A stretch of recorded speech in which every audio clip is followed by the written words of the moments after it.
What role does self-awareness play in relational intelligence, and how can we cultivate it?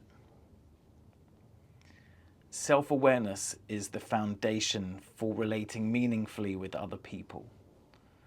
When you think about it, unless you know what you're actually feeling, how you're internally responding to a situation or a person, then you can't tell them about it. You only end up meeting with a mask on. And this is how we show up every single day. There's a gap. This gap grows between what we're actually experiencing and feeling inside and how we behave on the outside, how we relate and speak to others. And so what our self-awareness gets subsumed under these multiple layers of like family and convention and society and conditioning and ideas of what we think we're allowed to think and feel, and feelings of shame around what we actually feel and experience. And so this gap can get really big. And when there's a gap between your inner world and your outer expression, one that you're not aware of and you're not choosing consciously, then you can't have all the juiciness of relationships. You can't have that intelligence of relational intelligence of how you relate with your colleagues and co-workers and family members. Like, you probably still have your relationships based on these kind of peak moments where you feel really connected and together and you're doing stuff and it feels amazing. But those highs in the relationship, you'll have times when you have them and you'll have periods, sometimes long periods, without those. And what tends to happen then is you might think, oh, this relationship isn't working. But actually, all relationships are like that. And you can make the relationship work better by becoming aware of what's actually going on inside you. I had this girlfriend once, and I wasn't enjoying the relationship after 6 months, and I thought that I wasn't allowed to feel that, and I definitely shouldn't say that because it would ruin the relationship. So I just said nothing and I kept my mouth shut, and then I ended the relationship quite abruptly with a kind of, it's not you, it's me kind of thing.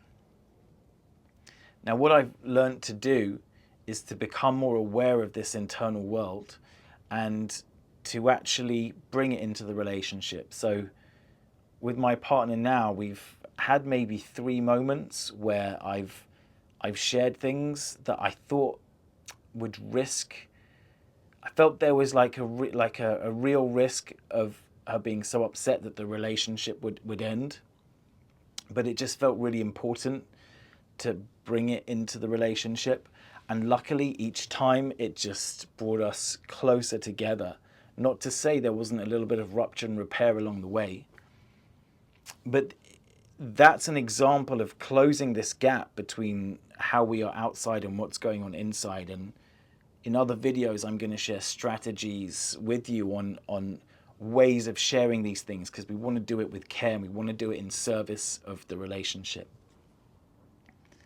But now I'm going to share with you some strategies for developing self-awareness, because like I say, it's buried in a lot of us. It's buried habitually.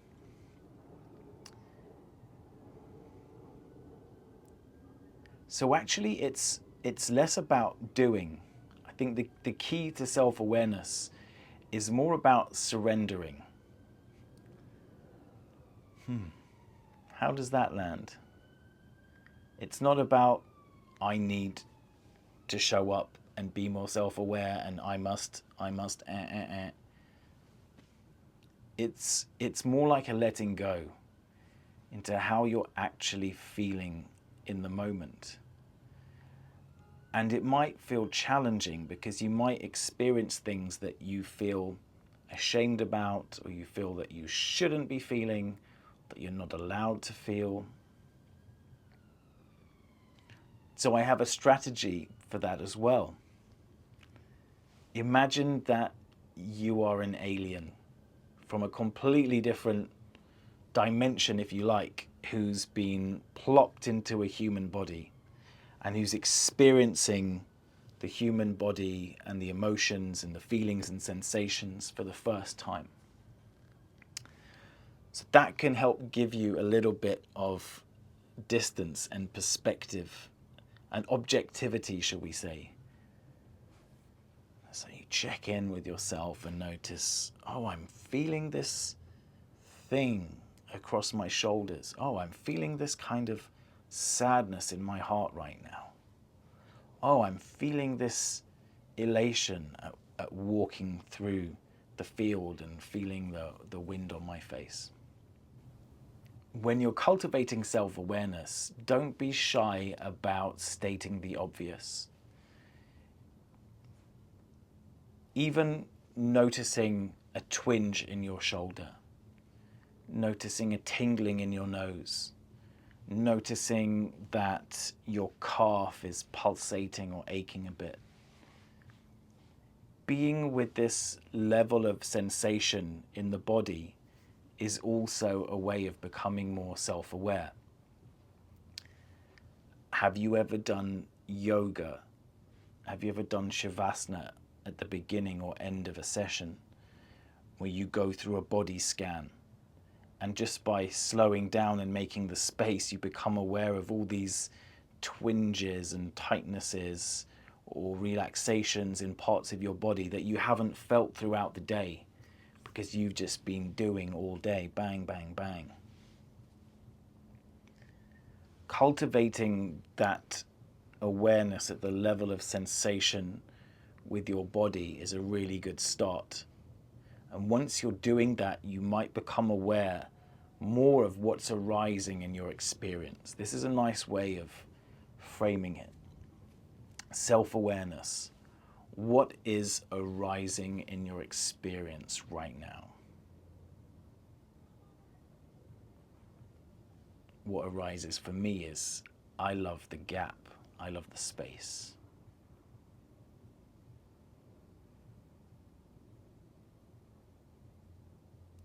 It feels to me delicious and expansive.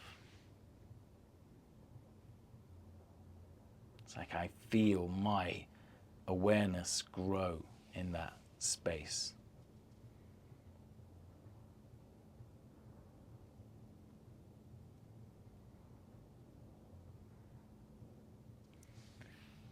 To recap, these are my strategies for cultivating self-awareness.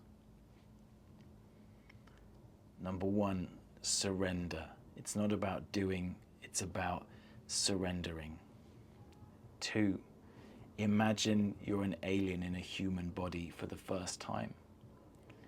And 3, scan yourself at the level of sensation. I hope you found this video interesting and useful. This is day 15 of 100 days of making videos in search of my relaxed, authentic voice. Please let me know what you think of this video.